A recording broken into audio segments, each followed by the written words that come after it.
Guys, welcome to Kernel Gaming, and today we are reviewing the Roccat Kone EMP mouse.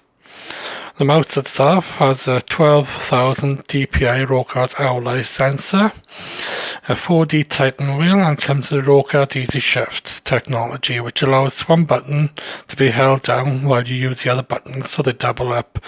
Basically, you've got about 21 functions altogether with it. It's got a processor, a 50 MHz processor inside, the ARM Cortex M0, and 512K of onboard memory to store your profiles and the lighting, so forth. It comes with a nice braided cable, which isn't too thick, that's stiff, but isn't too thin that it would break easy. It's actually a really nice cable. As you can see, it has RGB lighting in 4 zones, which will appear down there, and up there. These can change independently, which are happening at the moment. The colours do look a bit washed out, but on some of the colours, but that's neither here nor there. It's only aesthetic anyway. I wish they'd added more zones so it looked a bit better, but never mind. Maybe on the next one, eh? You got your 2 DPI settings up here, your plus and minus, your 4D Titan wheel, which has got a lovely nice click and feel to it, and 2 buttons on the side.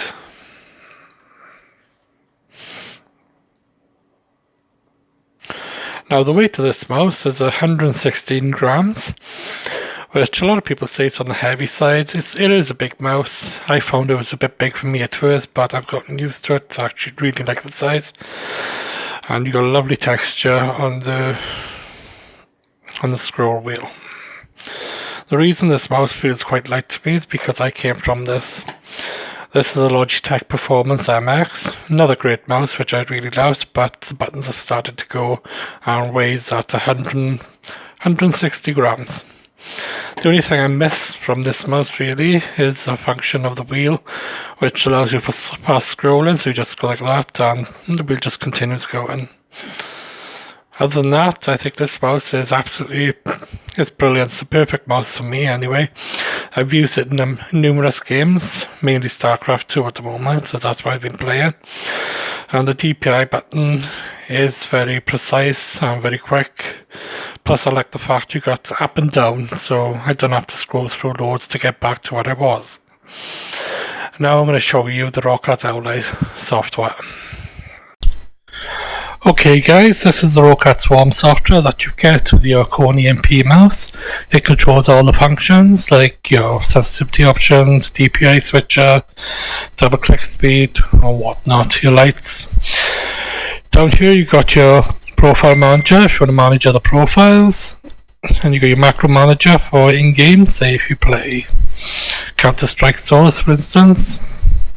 It's got like the auto buys you could just use. You got your button assignments up here, so you could change all the buttons. The easy shift allows you to use one of the buttons, so you hold it down plus you hold another one down and it doubles the amount of buttons you've got. And you've got your advanced settings, which is your lighting, your polling rate, sound, feedback. Now the lighting effects are these. I got mine on fully lit with colour flow, so it changes the colours. I do find some of the colours are a little washed out, but that's neither here nor there. It's just an aesthetic thing anyway, so it doesn't really matter. You can change it to blinking, which would blink, or breathing, which should fade in and out, I believe. Yep. And heartbeat, which is that. I kind of like mine on fully lit. You can change your effect speed and your color flow. I wish there was more options for the lighting as you get with the Razer mouse, but as I said, it's only an aesthetic thing. It doesn't really matter to me. And that's the software for you. During gameplay, it seems it's a very capable mouse. I've used it to play StarCraft 2, Counter-Strike, and Far Cry 4. Those are the only games I played so far in the last few days. And the travel distance seems to be very well when you lift up the mouse. As you can see, that's it. That's all I'm using. And thank you for sticking with the review.